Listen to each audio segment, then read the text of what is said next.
Hello, everybody. Welcome to the next episode on Sharmila Talkies. Today, I will be talking to Manas Dasgupta, who's currently the founder and CEO of Teksands and is also a member of the BCIC as the committee head of IT expert.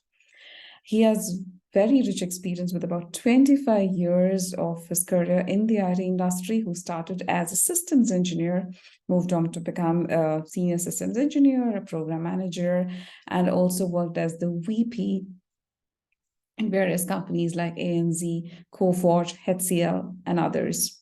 So let's go ahead and get started. Hey, Manis, very good evening. How are you doing today? Good. Thank you. Thank you for having me, Sharmila. Sure. Thank you, Manis, for taking time from a busy schedule. Since you know how this kind of works, we'll quickly get in with a quick introduction about yourself, and then we could get started. Sure. All right. So to introduce myself, I had a career of about 25 years in corporates, and I have recently come out of that career from corporates and started my own Teksands. You can see the T-shirt. All right, so that's my startup. So in my corporate life, I mean, throughout my corporate life, I was in IT, mostly in financial services IT. About first half of that was with the IT services organizations like HCL, NIT Technologies, which is Coforge right now. And then after that, went into multinational banks, really. Started with RBS for 6 years, and my last stint was with ANZ Bank, Australia New Zealand Bank, for the last 9 years between 2013 and 2022. And since 2022, I have started Teksands. It's a talent solutions organization. We provide end-to-end products and services on talent acquisition and talent development. So that's one side of my identity. And the second side of my identity is really, I am associated with Bangalore Chamber of Industry and Commerce. It's an industry body, something like FICCI or ASSOCHAM, CIA, etc. But they are pan-Karnataka, not pan-India. And I am the chairperson of the IT and cybersecurity expert committee. So that's kind of a introduction. Okay, thank you so much for that, Manas. That kind of really summarizes, all your 15 years of journey, just like, quick 2 minutes. Thank you for that. So since you mentioned about 15 years being the IT space, right? And of course, your own startup, we'll get there. How did you kind of keep up to the fast-moving technologies within the IT space? It's moved from, how we struggled with the computer, then it was a 2K issues, and today we are where ChatGPT and Google Maps kind of, you don't even need to think, maybe, right? So how do you keep up to pace? Because it's changing so fast. And with your career that you've been moving ladders and changing companies, and where you've now running your own startup successfully, and also the member of BCIC, it's not a very straightforward, easy thing. So how do you keep up to this fast-moving technology space? Right. I mean, some of it kind of came naturally to me. So if you try to understand one's the nature of the course of one's career and their preferences, really, some folks will be depth persons, some folks will be breadth persons, and some folks will be a balanced T person, right? So in today's corporates, they are more looking forward to more T-shaped preferenced people. However, from the beginning of my career, I was a breadth person. I thrive on greenfield things. I thrive on new challenges. So although if you see my CV, one small correction, not 15 years, almost 25 years. 25 years. Sorry about that. Thank you. All right. So, so if you look at my career journey, I was a great person. I always thrived on greenfield stuff. Always thrived on new challenges. So if you look at my CV, I have done mainframe as a technologist. I have done mainframes. So my branding is that of a mainframe technologist. But so to say, I have never done that conventional technologies that brand somebody as a mainframe developer. Even within mainframe, I'm a self-taught semi-systems programmer, but I have always done other things than mainframes. So let's say, for instance, in 2000, just before 2000, when the Y2K projects were going on, I got into mainframes, and I mean, by the highest probability, I was put into a mainframe Y2K project. Now, in that Y2K project, it was in HCL. I mean, the team was using a tool. The tool was Revolve Query Language. It doesn't exist anymore. It was a visual analysis tool of COBOL application. Okay. Now, people were manually analyzing COBOL programs by using the visual tool. But there was a scripting language that the tool supported. So my tendency was always, I mean, that was the beginning of my career. My tendency was always to find out new things, find out efficient things of, more efficient things of ways of doing things. So rather than going into the visual manual analysis thing, I dived into the scripting language. There was no manual. There was no, there was only thing that was available was a few pre-written sample script by the tool vendor. So I saw that, and I created tools which made the entire analysis process automated. So that was one example, but I have always thrived on new technologies, learning new things. So it kind of came naturally to me. So I'm really a bread person. So that was easy for me. Okay, that I think really defines it, where you kind of find solutions and make it more efficient, if you have to put it in a single statement, right? Okay. So you take it up on yourself to make it more easier and efficient, and you take on the new challenges, even if it's not thrown at you, kind of stuff. Okay, that kind of clearly shows where your challenges have brought you to. Right? That's very interesting. Thanks for that, Manas. So, looking at your LinkedIn profile, about taking challenging roles, it's about curiosity. So how do you constantly keep yourself updating? I mean, of course, you do courses. Apart from that, is there anything else that you do, to keep yourself up to date, apart from regular courses and certifications that you do? So, I mean, so different people have, again, different templates, right? And for different purposes, so you have different channels. So if I am, say, for instance, right now also I'm dabbling with some code, and I'm having a couple of applications. I have just learned Java, ended up learning Java in the last couple of months. So yeah, so while I was doing that, my channel was, okay, pick up my phone and go through, say, couple of days I was doing JavaScript, couple of days I was doing jQuery, couple of days I was doing, say, I don't know, Bootstrap, and couple of days I was doing building servlets, etc. So, I mean, and then I was doing some hands-on on my laptop.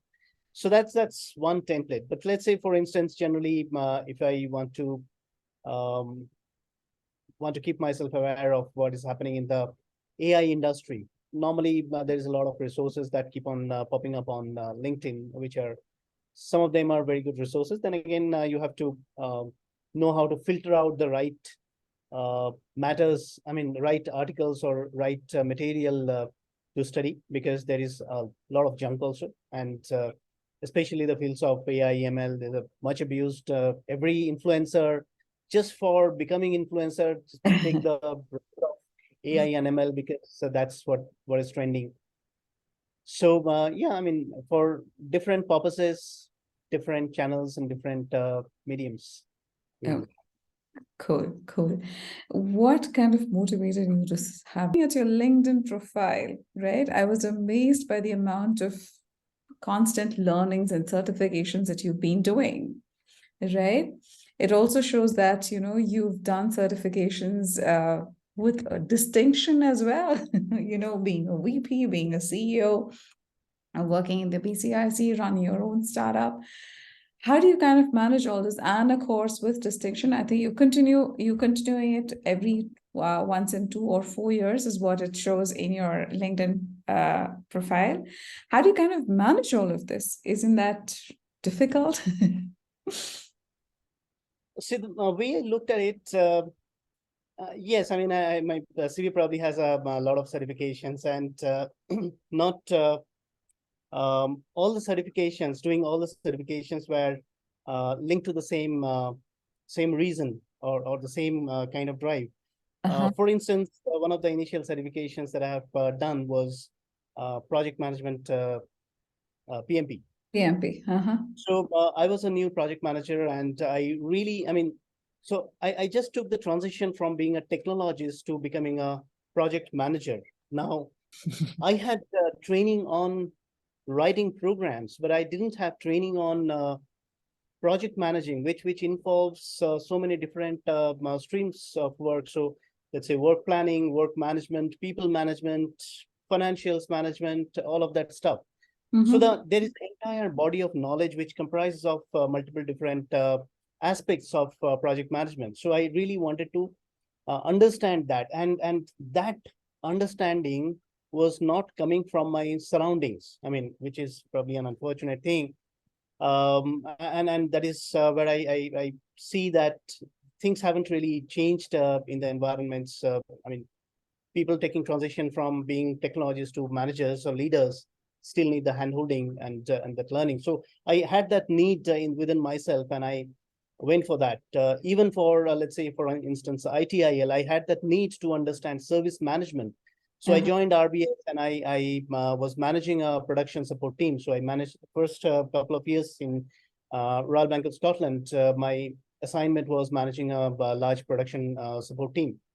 So I really wanted to understand the service management body of knowledge. So you need to, I mean, one of the advices that I give, you need to understand that need. That need has to come from within. I mean, you need to understand what you don't know, and you really need to know. So that was the root cause behind going for certifications like PMP or ITIL.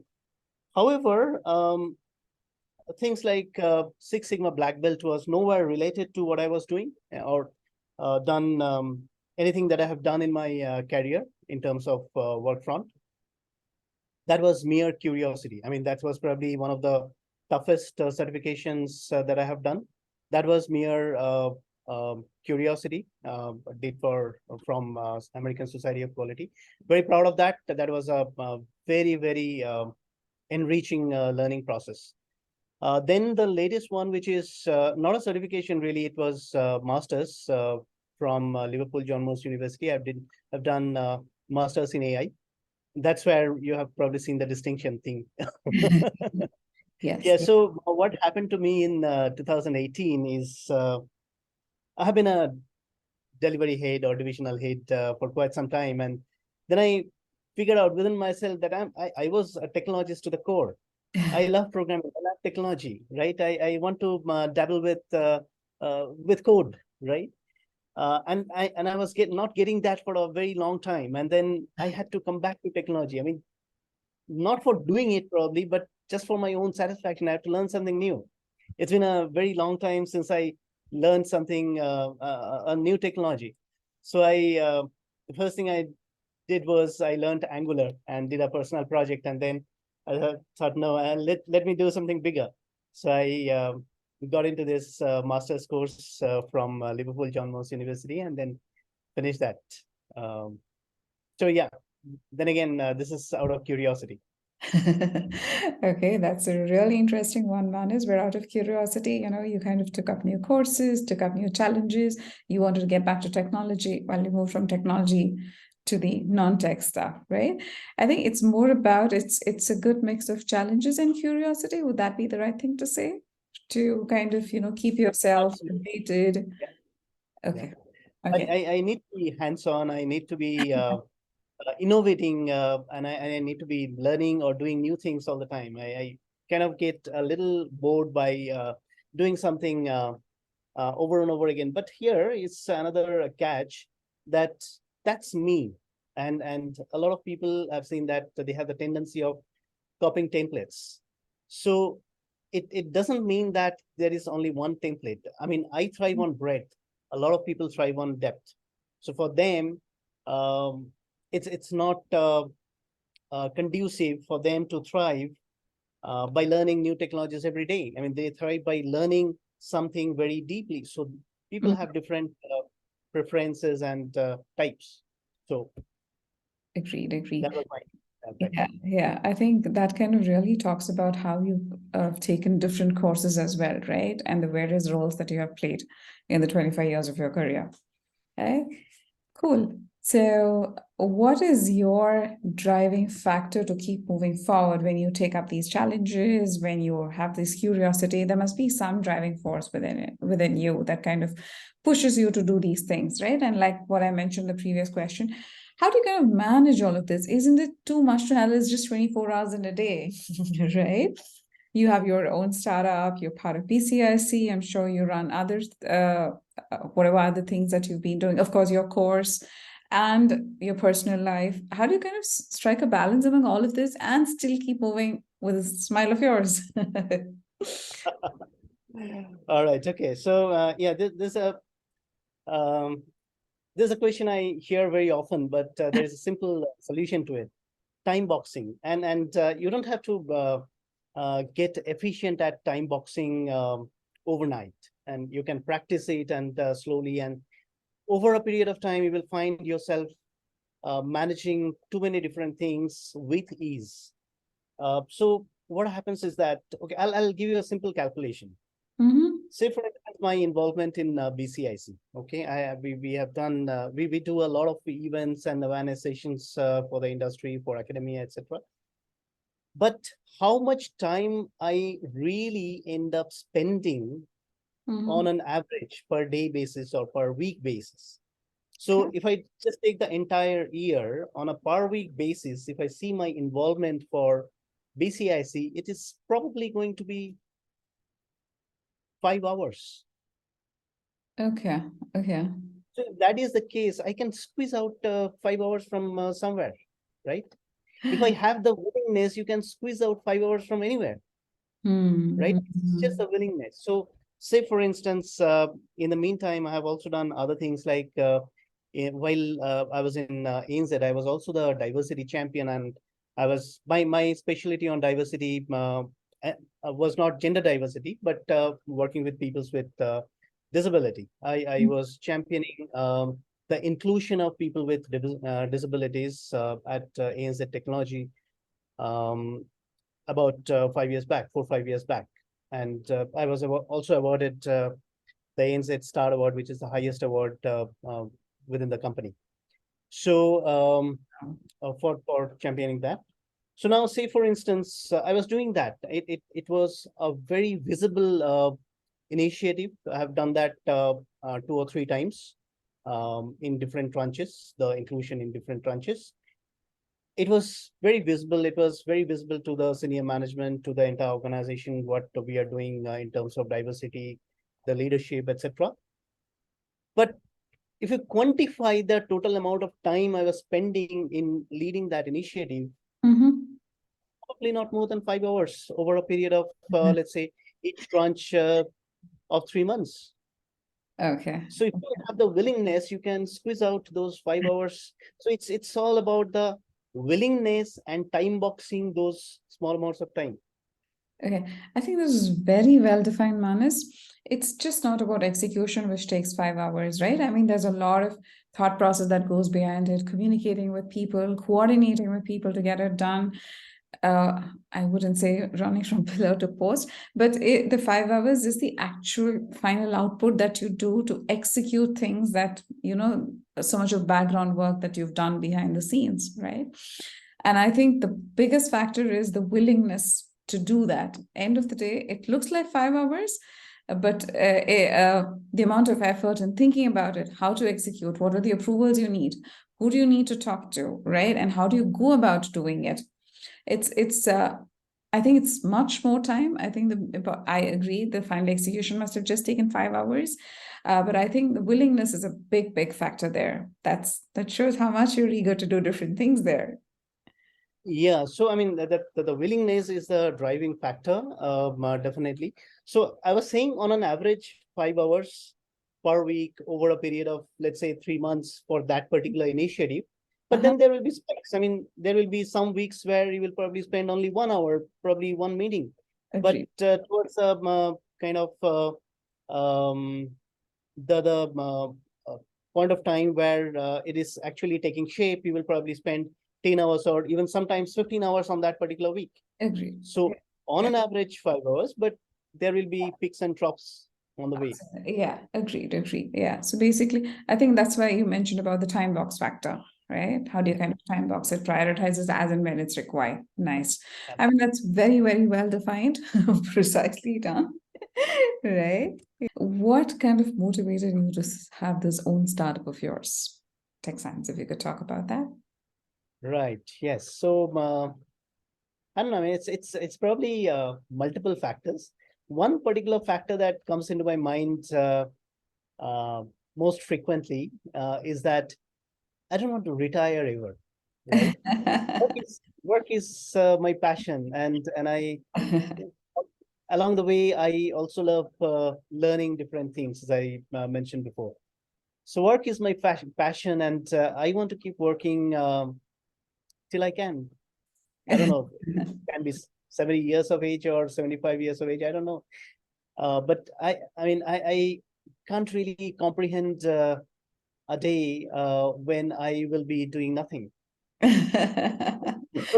I dread that situation really. Dread that situation. This is pleasant to hear, honestly speaking, because I interact with a lot of other people also, right? Where I hear people saying, "Hey, I'm going to retire at so and so age," right? People have a plan in mind, especially if you see the youngsters now who are like in their 20s, they want to retire at 35. I'm like, what? Right? Maybe people older than that want to retire at like 45, 47. But it's very, very interesting that you dread that situation of retirement, and now you can't imagine yourself not doing anything, doing nothing rather, right? That's that's totally a different new one that I've been hearing in the recent past. Cool, great, Manis. So Manis, what with your rich experience that you have, right, and the constant learning, what are your suggestions or advice for the younger generation or for the ones who want to kind of learn something from your career journey? Right. So, I mean, one suggestion that I have is that one, set targets for yourself and don't copy others. I mean, yes, there are trending things in the market. You will always find AI is trending. Sometimes data engineering is trending. You will find a lot of material, influencers are talking. Don't copy a template, Okay. right? Find out what you really like to do. Okay. And you don't have to find out the best thing for yourself. It's like sitting down in your drawing room with your remote and trying to find out the best movie to watch today from Netflix. And you spend 45 minutes and yet not able to decide which movie to watch. So don't get into that. Set a target, set a goal, and it doesn't have to be the best thing, right? It doesn't have to be the most trendy thing, or it doesn't have to be the technology that pays the most amount of money. It doesn't have to be the thing that most of your friends are doing. You figure it out yourself, set a target for yourself, and apply discipline and hard work to it, right? Whatever you do, put yourself fully into it. Put commitment and hard work behind it. That's all. Okay. It's actually simple, but I think people overcomplicate it. I mean, how do I go about doing it? How do I choose the right thing for myself? So, I mean, we have to keep it simple. Yeah, I think rightly said, Manis. You said it's simple, like hard work and commitment. And I think sometimes that's the most difficult part of it. Yeah. I mean, that is the most fundamental part of it. I mean, whatever you do, if that is missing, nothing is going to happen. If hard work and commitment is missing from what you want to achieve, nothing's going to happen. Oh, yeah. I think you just nailed it, Manis. Well said, well said. Right? I think it's set the targets and reach your goals by hard work and commitment, right? So great. I think that was very well summarized, Manis. Thank you so much. I mean, this was really a pleasant conversation. Thank you so much again for having taken time from a busy schedule and given this talk. I would definitely love to have more conversations from experience with Teksands going forward. Yeah.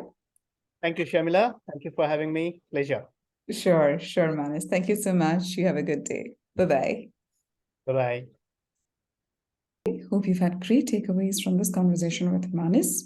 I think the most important factors were set your goals, work hard, and stick to your commitment. That's where it will take you miles. So I hope you do adopt something from these conversations and implement the same in your career as well.